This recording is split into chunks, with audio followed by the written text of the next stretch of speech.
I'd never thought of myself as a host. Well, you're a host now. You are now a podcast host. How does that feel? Very good.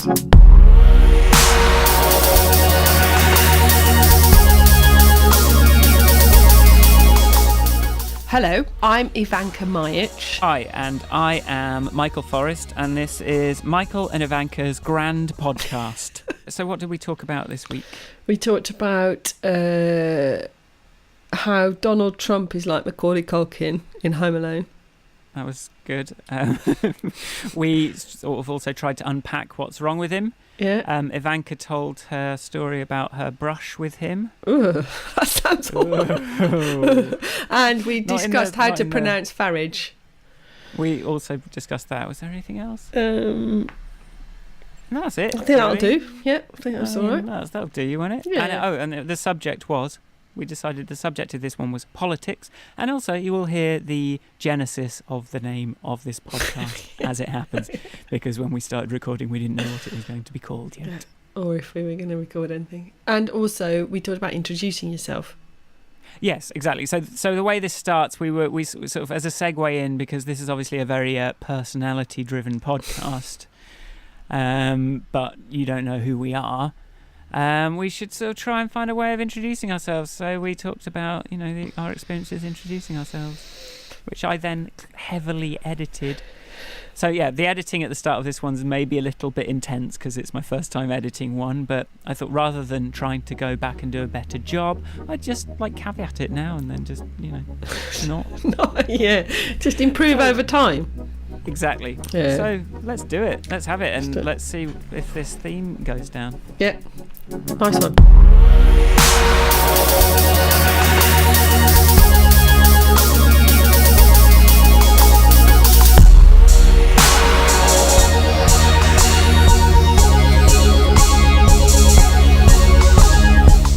The one thing that happened to me this week was that I was at a dinner with 5 other people, and I'd only met one of them before. I'd met the guy who organised it before, and obviously the first thing you do, hi, I'm Ivanka, hi, yes, Damien, Kate, hi, Tracy, yes, and then you go, so what do you do?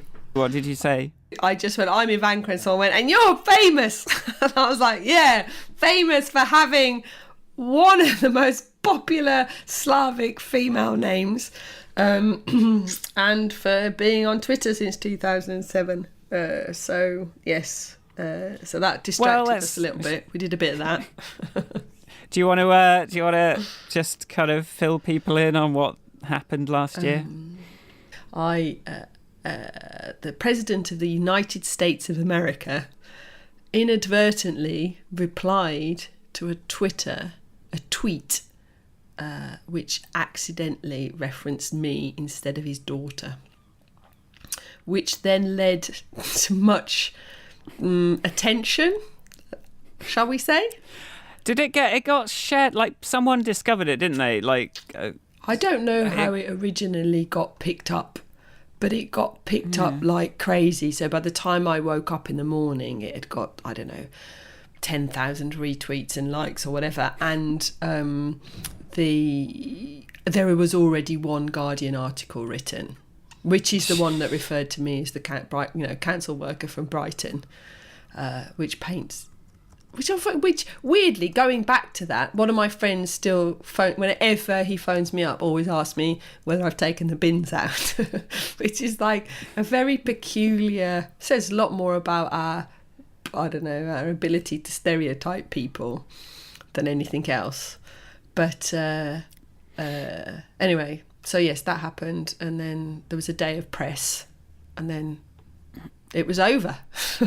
Next day, you got your spike. I got my spike of attention, and I responded. It was only when I spoke to that BBC journo, he said, "What are you going to say back?" I was like, "I don't know. I hadn't even thought of that. It's only 6:30 in the morning," which is where you and I did have a conversation on the day, and so the reply involved. It was a joint effort, the reply, between a few people, but I think we did a good job.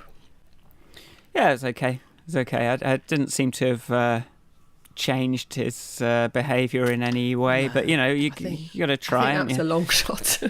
I think, but I think that was unlikely. I will confess that when Nick and I were doing like the final edit on the tweet to send it. Before we press send, it originally said, I mean, it had a few iterations, but it said something like, you're a man with real responsibilities. And I switched it to great responsibilities because I thought it might catch his eye if it said, because it's one of his favourite words, isn't it? Great. Make America great again. Things are great. And then somebody did point out that now he said, now you've said great, all he'll do is think that you're calling him great. And I was like, yeah, fair enough. Come on. It's like he's just a basic dot connector. That's a really good person to have in power, isn't it? Just yes. Let's just connect the dots of like the words arbitrarily, and not worry about what anything means. So yeah, that's one of the other things I am. And I sat on the tube later that day, and in the Evening Standard, someone opened it up, and there were you, and I was like, "Hey, I know her."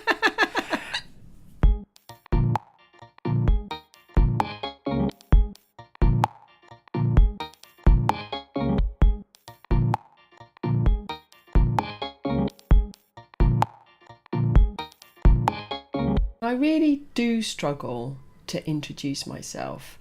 I find it quite odd sometimes because I am many things. And aren't we all? Isn't that? And I don't like when people go, oh, yeah, and since that whole Trump thing, lots of people now amusingly go, oh, Ivanka, council worker from Brighton. Seeing that written down, I was like, how can... That is not a description of who Ivanka is. Well, on the day of that, the first journalist I actually spoke to was somebody from the BBC, and he went, "But you're not a council worker from Brighton. You're a digital consultant type." And I was like, "Well, yeah, I am. I mean, it doesn't take a great deal of digging to discover that my CV's a bit more varied than simply Brighton Council." But who's digging? But yes, but then describing what I do is quite tricky, I find. It's more easy to talk about the projects I'm working on or what I'm trying to achieve than it is to describe what I do, because I don't write code. I do sometimes design. I do design interfaces. I do sketch interactions. I do write descriptions. I do user research. I do come up with personas. I the stuff I do, but I still don't know if that's who I am. Well, Croatia land, the Balkans in general, Croatia, Bosnia and Herzegovina, it's often what you studied. So I finished law, I finished medicine, I finished whatever. So it's not necessarily what you do, it's what your degree is in. But you do lots of, you're like, I was thinking about doing this podcast with you and then describing you to people. It's like, what is Michael? Well, this is always the thing. So I can do one of two things. People can ask me, what do you do? I can say, I'm a software developer and I make apps. But to me, that's like my day job, and it's a necessary thing. It's something I like doing, but other times I answer, I'm a musician. And that always gets I don't know if this is coming from me, but there's this instant tension, this countdown to when I admit how I make money. And I have a choice of whether to just leave it hanging and let them ask and just try and think of a way to kind of broach it and go, but so, I'm like, no, I've not really got, I haven't really got any hits. I'm not super successful as an artist. But I all of my income from my day job goes into it, and all of the meaning in my existence tends to come from my artistic activities, whereas my day job is I try and find it's just a way to make money, even though I can talk your ear off about all sorts of things to do with making apps and software and user interactions, design patterns, all this stuff. But yeah, like when I don't want to say either of those things. I want to, but then when you get into the realms of real sort of pretentiousness, if you try and do anything beyond that, I'm like, oh, I'm a polymath. Yeah. I did wonder if the term polymath might apply to you, of all the people I know. How do you feel about that, Michael? Well, I'm happy for people to call me that, or Renaissance man has been used, in fact, even by a mutual friend. But that's very different to, you kind of have to let people come to that conclusion themselves, because by just describing the various things you do. But then it's like, well, do you want the long answer or the short answer? And you kind of want a pithy answer, don't you? You want that sort of short thing, that one word. I am an airline pilot. Yes. But even if I say user researcher to people, so what is that? What do you do? Yeah, so I tend to say, it's like in a cab. So what do you do, love? I help people make technology easier to use. So what? You like show them how to use it? No. I try and make it so you don't have to show anyone how to use it. Also, I'm sort of all the things I do and all the things I am all the time. I am a user researcher when I'm sitting in a pub watching people talk to each other, and I'm a mum when I'm deciding, when I'm in an office looking at people interacting with each other and thinking, how on earth is this a priority? I am a interaction designer when I'm using things as much as I am in a professional setting. I don't think you can. I personally, that's one thing I learned from a mutual acquaintance of ours. I can't switch off the different parts of my functionality. There's a telling. Episode 1, both of us are cyborgs. I can't switch off the different parts of my personality just based on context. Oh right, like. Well, yours. I mean, it's that's different for me, because obviously I'm not.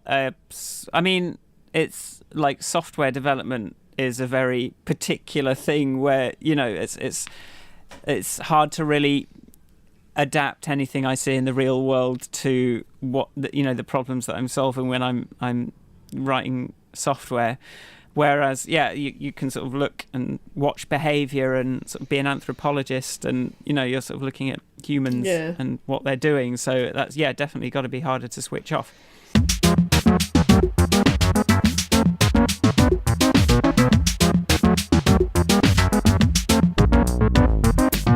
With this podcast, let's hopefully establish you as someone a little bit more interesting than someone that accidentally got tweeted at once by a dubious man. Should we dubious man head? I mean, what insult can you even come up with that hasn't already been beautifully said by Stephen Colbert or one of that lot repeatedly? Should we I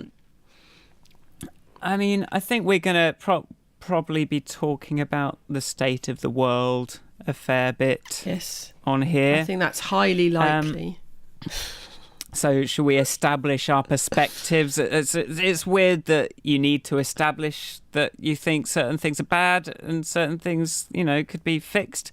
But I think it's fair to say that we were both pretty mortified by the Brexit vote. Yes, that is safe to say. I was the day before that happened, I sort of angrily marched to the polling station, just sort of muttering, why am I doing this guy's job for him? Like, why are you wasting my time? You're making me late for work.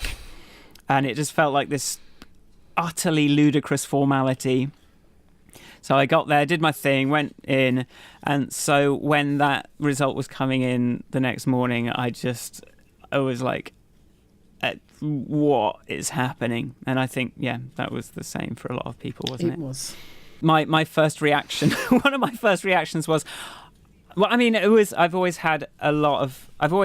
held on to an underlying faith in humanity I think we see a lot of news where we highlight the weak points, and it's more interesting to talk about the problems and the bad things we're hearing about happening in the world tend to be sort of further and further away and sort of more and more sort of like smaller. It's not like all of your friends are getting shipped off to war, which it would have been 100 years ago.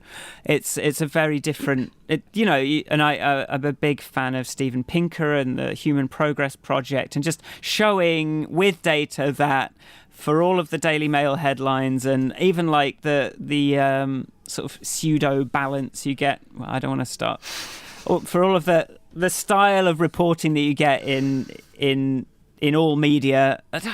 It's so many words are polluted now, aren't they? I don't want to say mainstream media because that's now something that the alt-right talk about all the time as being. And I'm like, I've got a lot of problems with the mainstream media, but now I feel like I don't agree with you though. I think the problem is that they're giving your voice too much time, not my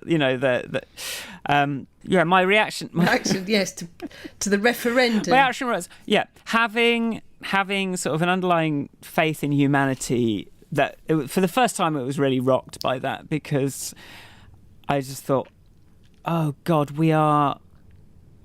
I thought like everyone, we are programmed by our DNA to be cooperative as a species. Yes. Right? Like it's just a better, like, game theory shows this. There's lots of good books on this. Like long term, if it's a one-off, if you're only ever going to see someone once, it's mathematically better to rip them off or like do something bad. If you're going to see them again, it's just mathematically better to be a good person. Be cooperative. Like that. So that was kind of the root of my underlying faith in humanity. But what this highlighted was that I think the signal to noise ratio has gone. It's too crazy now. Like the short-term things, the short-term fluctuations in information and how people process that and what people believe about the world are now being kind of shifted so much more quickly by how much we can see all this stuff all the time. All the technology is kind of pumping all this information and misinformation into our brains the whole time. It just showed that we can't. I had to stop ignoring the short-term fluctuations because actually that's now becoming more important than the long-term trends. Was that ranty? No, that's good. I'm just thinking how to respond. So, yes. But the other thing that was a problem was that I'd written this album that still wasn't out, and that was kind of predicated on a faith in humanity. And I was like, I'm going to have to throw it out and do something different because all of the beliefs that went into this music are now I'm questioning them. And I don't know if I can release it, so I've got to make some other stuff to just address this thing before I can release this album where I'm happy about the situation. So I have not thought of how I think about the world in those terms, but I like the idea that we are sort of pre-programmed to cooperate. That fits. That suits my underlying belief in humanity. But I'd never thought about it in those words or with that background. So yes, with all the words like sovereignty, and my understanding of things like fair trade versus free trade and neoliberalism and capitalism and all these things, fundamentally for me the reason for constructs like the EU is to increase cooperation between human beings who have actually some quite big challenges to address at the moment. So in terms of not least of which is climate change, and I don't really understand how that fundamental aspect of human survival can be addressed if we don't cooperate with each other. That's it. And so for me, I probably wasn't as... I think some of the conversations I was having with people were slightly preparing me for the result of the referendum, but I was absolutely... and I made myself go to bed early because So I was like, if it's going to be bad, I want to have bad news, but on a good night's sleep. I don't be tired and depressed. That'll be too much for me. So, but I woke up in the morning to find that my family WhatsApp group, like my mum and brother, had stayed up all night and they were messaging each other. So I was like, oh God. And then I thought, oh well, if this is a price we have to pay to avoid Trump getting elected, I'll take it. I'll take it. If America learns from us, I will take it. And then they were buoyed by us. So I don't know what happened. They were motivated to strive even harder. Something happened, and I was like, oh. So I woke up the morning when I did my let's go to bed on time thing. Wake up in the morning. Well, again, it was. I mean, for me, it was like a few months go by, and you sort of start to, life goes on. And you kind of like, it sort of starts fading out. But then, Trump morning. Trump morning. I swear my legs actually, I was standing up when I read my phone to look at the news and my legs actually went weak. I was like, I was pretty lost for words. So what's wrong with him? What's wrong with him? Yeah, well, I mean, what's wrong with him? See, this is a very tricky question. He's a businessman. He's going to make deals. Yeah, but... Everything is very simple. Hats. I mean, what's wrong with him? Yeah. I mean, all this posh talk of the barracks. All this posh... Yeah. What's wrong with him? Tell me.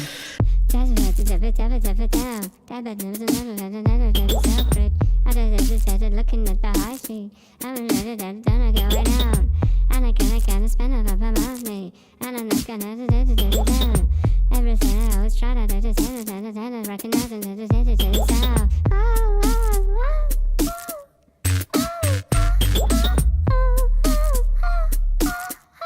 What is wrong with him? That is a very good question, because why that's difficult to answer, I feel, is because with somebody like him, with the ego that he has, insulting him won't get you anywhere. But we've had despots before. We've had, people like that, and that's kind of a property of people that get into power, isn't it? Is that they have to be psychopaths. Yes, I'm sure, like Obama's got plenty of psychopathic tendencies. I mean, I think he's great. Yeah, yeah. But I think he was like an absolutely amazing person to have up there. But I mean, you don't get into that position without being a psychopath. So I don't know if that's a distinguishing feature of Trump, is it? No. I think any man in that any person, we'll keep gender out of it for the moment, but any person in that position has to have a strong element of self-interest to drive them forward to actually bother to get elected to that high office. Yeah, I mean, can you imagine running for office? No. I'd vote for you. Thank you. You're very good. But you just, I mean, it takes, it takes like how much, just how self-important do you have to be to run for office? Oh yeah, I think lots of people like me. Yeah, it's true. I think lots of people will vote for me. Why wouldn't they? I'm amazing. Yeah, I did a stint working at Labour Party HQ, which was an interesting opener into the personalities of politicians and people who work in politics. And I think, and maybe, let's be, so fundamentally, that I am an optimist. I am the kind of, and I describe myself often as a pragmatic optimist. And I will confess that I had a phone call with somebody after Brexit. I was like, I've got nothing. I've got nothing. I can't do anything. I can't think of anything. I can't do the project failed to ship, but we have learnt that, or whatever the usual stuff is. Because we went through some sort of frustrating experiences together, and you lasted a lot longer than I did, because when I'm sort of faced with a powerful person who doesn't understand, then I kind of will I will give up a lot sooner than you seem to, but you kind of really, Try. you'll really try up to until there's hives, until there's all sorts of physical side effects going on. You will not let go. I don't know if I even understand what that drive is, because at a certain point I'm like, this person is just like, I can write someone off maybe more easily than you can. Maybe that's what happens. Like I'm just at a certain point I'm just going to go, you're just not worth dealing with, and I'm going to do something else. Yeah. But I think maybe that's your faith in people. Maybe. I just don't. I believe that I was discussing this with somebody recently, because I am quite good at driving myself to physical illness, trying to get something to happen that I think is worth fighting for. But I think I have. And this is another topic, another whole topic. It's like, and I used a sentence. I said, I think I try and make things happen by sheer force of will. Well, which is that's. And I'm the same. Like my professional career is built on, and when I talk about, my professional career and my dream career that I'm still are built on absolute force of will and just absolute belligerence in this is not going to, when working with computers, you have to just be, this thing is not going to beat me. A machine I can do, I can beat that thing into shape, right? Even if because I know its limitations, I know what it can do, I'm going to make it do it, and I'm not going to fail. But when it comes to people, it's very difficult. I don't know how to use force of will on people. No. I don't think I see it as using force of will on people. I think I'm using it on a situation. If I just present this information in a different way, people will understand what is required to be done. Blah, blah, blah. I don't know. Anyway, so I think the whole. But your original question was, what's wrong with President Trump? Well, I was going to bring it back, once we'd finished exploring this little mine shaft.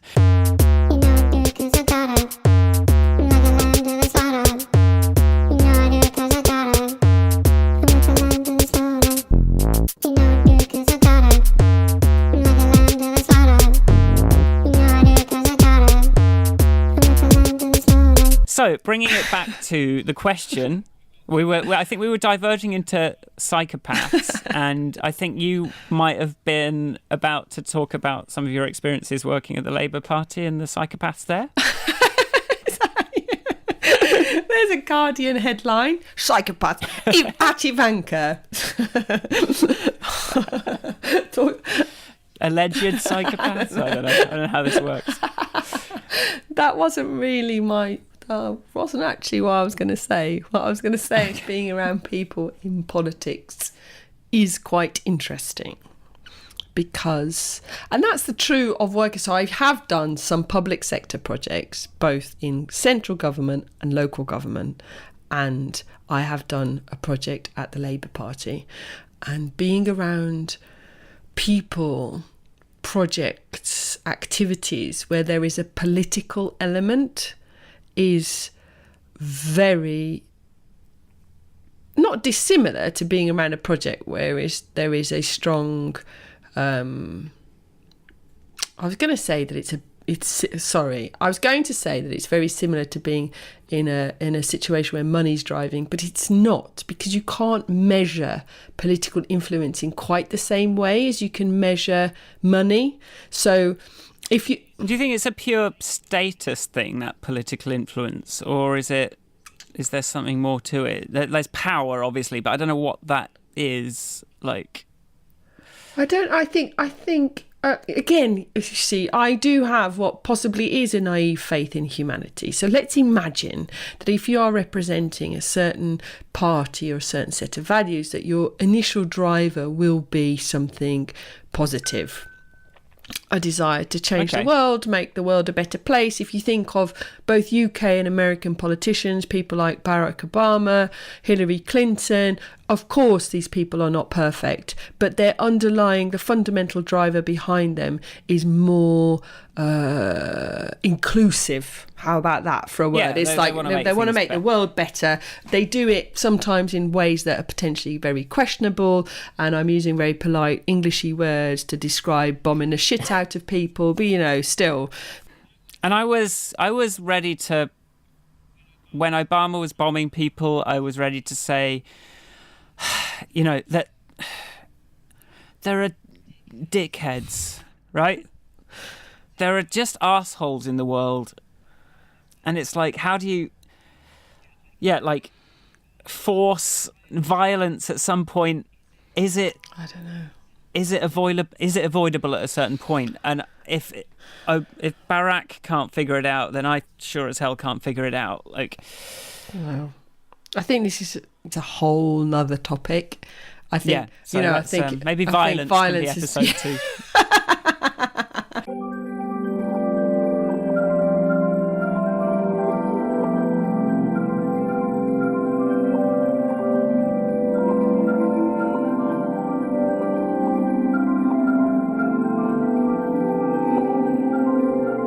So going back to this whole power and politics and psychopathy, which I used as a word, and someone went, "That's not a word." I'm sure it is. It is a word. But it's like, okay, you need to be very. There is to be a strong element of self-regard, self-importance, a strong belief in oneself and one's ability to drive change. Maybe I can take on a big thing, and I can. By being elected, I can drive this forward. And regardless of whether your politics are more inclusive or more focused on the individual or on you as the individual, you still need to have an element of that to even be in the game. You've got to believe that you can make a difference. People will vote for you, and when you are elected, you will be able to make a difference, for sure. There's the change you want, right?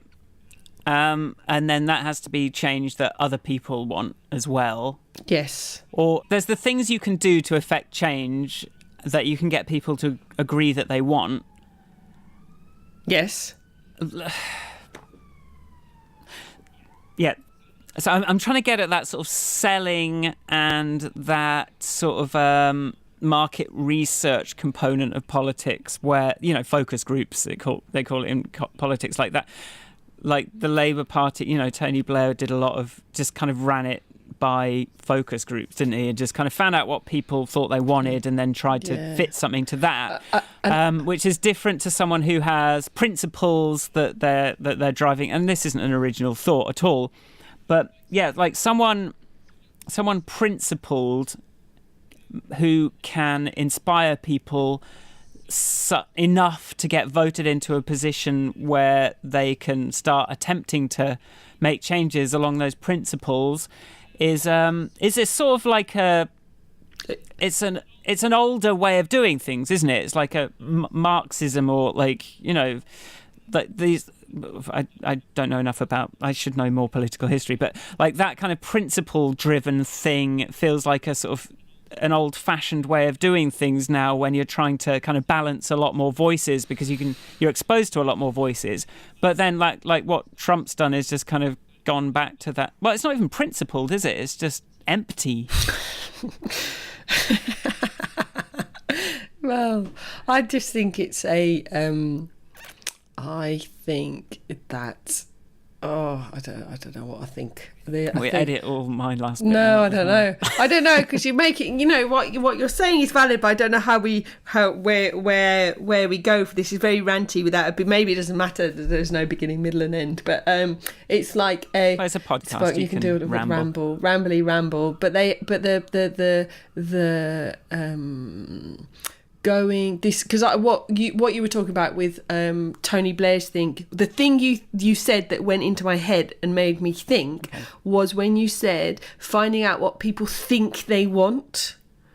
And I think that's the thing that makes politics or involvement in politics so difficult for so many of us, is because people there are some things people need that they may not think they want, or they may not respond to in messaging, like food and shelter. And it's like, and healthcare. And it's like, because for some reason there's no recognition that there's a possibility where that might be lacking, or that in the politicians or in the people? I think in the people. I don't think the news is telling them often enough that the but I don't know. I've got stuck now, because then you also mentioned that the Human Progress Project and people like Gapminder, who look at global statistics. So statistically, globally, life is better for humans than it has been in our history. You know, life is improving. Mortality rates, infant mortality rates, people living below the poverty line, people living without running water. All these numbers, by all these measures of human progress, are showing progress. We're not there yet, and there's lots of people still living in, people still suffering, but we are making progress. So park that to once, and people like Gapminder do those presentations and those TED Talks and all those lovely things that you can engage with really easily about how misled we can be by Western media, going, oh, everyone in Africa's starving and all blah blah. But life, to maintain life as it is, even if it's not as bad as even if food banks aren't as big a deal as possibly I think they are, or the decline of the NHS is not as big a deal as I perhaps think it is, or I have been led to believe. Even if it isn't, to maintain it, they still need attention. And it's like, you can't just sort of stop talking about the NHS because, I could go and see my GP when I want. It all feels a bit like people are, if you are a politician or work in the public service and you're trying to deliver those things that just help life continue, it's very hard to make a case for those. Because it's boring, isn't it? It's boring. It's boring. So that's Donald Trump is anything but boring. That is very, very. He is a fresh news story every day, to the point, like, after a couple of months, if a day went by where he didn't manage to say something that blew my mind with the stupidity of it, I was sort of disappointed. I wanted my daily fix. It becomes addictive, doesn't it? You are absolutely right. That's the title of this week's podcast. What? The problem with Donald Trump is that he is not boring. He's like, I just want somebody. But that's fundamentally what upsets me about Brexit, about Trump getting elected, about the rise of the far right, is that with my life, aged 43 years that I am today, having spent significant portion of my childhood living in Yugoslavia, having left because politics, and then had the disruption, that's a very interesting word, of the very sudden and unpredictable death of my father, I was happily resigned to a boring, stable life. I was like, this is what I wish upon myself. I mean, my child. I mean, I don't want a boring life, but the trouble is that the stuff that politically, like, the stuff that needs to be done is too hard to understand, and it's too boring, and it is just like, who cares? So that's when someone that comes in that's just interesting, like, he says it how it is. It's exciting, isn't it? And it's the same with, like, and that's why Farage was on the telly, because he wasn't boring. Like, he was like a villain to have on there, and it made it like people at least kind of watch stuff. But the trouble is, then people hear what these awful people say and start to change their own views of the world accordingly. And I favour Farage as a pronunciation. Oh, do you? Okay, Farage. I feel like I'll take that. Farage. Farage. I Bill Farage is far too French for somebody. Farage, I mean, but wouldn't he hate that though? What? Like, it sounds foreign. Well, you'd think so. This is the irony of people like this. It's like, fucking hell, you want us to call you Farage, and yet for some reason Anglo-Saxon. you object strongly to any sort of migration of humans. Fuck off. Fucking arseholes. We can all agree on that. Jesus Christ. But yeah, it's just a shambles, really.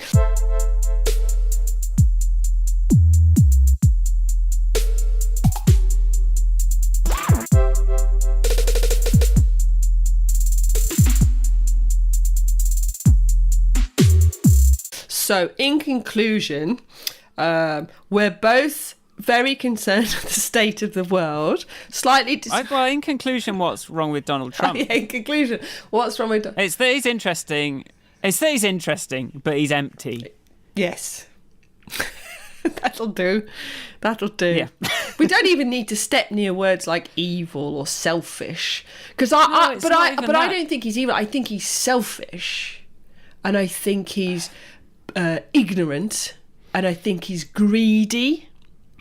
I tweeted this the other day because someone tweeted at me going, I don't know what Ativanka sees in him, obviously meaning his daughter, and I went, well, I see the face of selfish greed and ignorance. What do you see? But he's just like, you imagine, let's make politics into something, the relationship between state and citizens. Let's take it down the patronising route of family dynamics, and let's imagine that we're parents and children, which is an inappropriate and patronising model. But I'm going to go with it for a second. I was excited to use some more adjectives about Donald Trump. I'm sorry. But please continue. Please begin your family analogy, and I shall.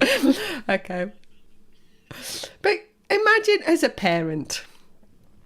Yeah. You finished work, you're really tired, and you just want to sit down and maybe watch some really crappy telly, or maybe, read something, or phone one of your friends, and then you say to your 2.5-year-old, I'm sorry, I haven't bought any food, and I'm not going to make you any food, and I'm not really interested. This is totally sort of inappropriate parental behaviour or irresponsible guardianship.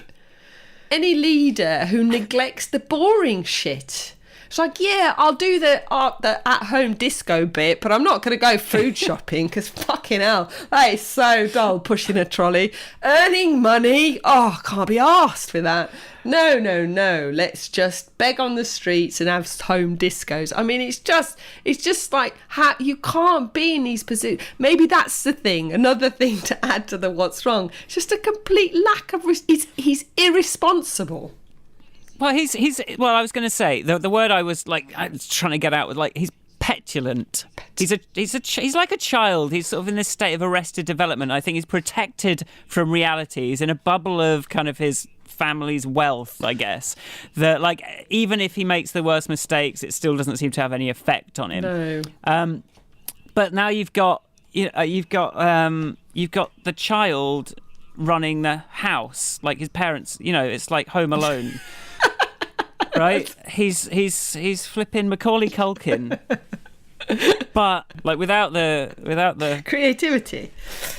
Yeah, without the creativity, just this sort of bland, drawling kind of non-statements that run into each other. But you can sort of see what you could sort of. The gaps he leaves are big enough that you can interpret it however you want to interpret it if you want to agree. Oh God. Oh Jesus. Anyway, yes. So that was a good ranty chat. Tune in next week for. Well, I think we've got some topics emerging. I think it'd be good to talk about what were we saying? Violence. I think so. Violence, I think, is something. I think because. Also, when you start talking about food banks and the sort of boring roles of politics, it's very clear that there isn't a resource problem. No. and that there isn't a lack of wealth for the human race. No. It's this massive inequality that is like why I don't like the catchphrases. I don't like there's lots to talk about, but I think that kind of wealth gap and that very constantly visible wealth gap to everyone, it's everywhere. Like, it's very clear wherever you look that there's people that are way, way, way better off than you ever will be.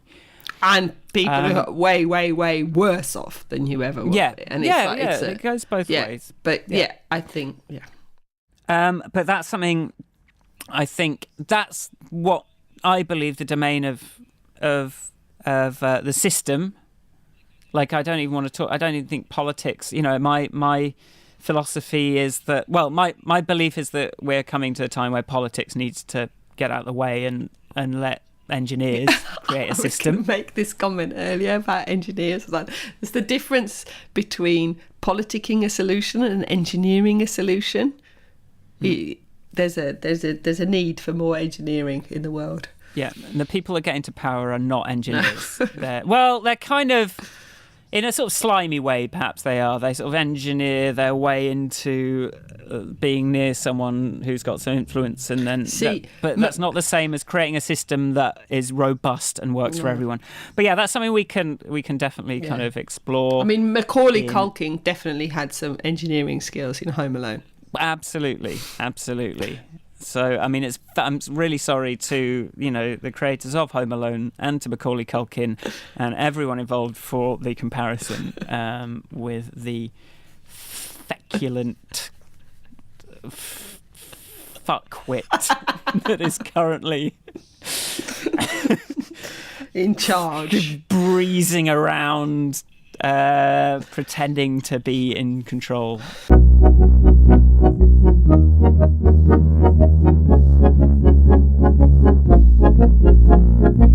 I think what we've learned perhaps is that, I don't know what I've learned. I was going to say that we could come up with some topic, like... we're fleshing out our topics. Yeah.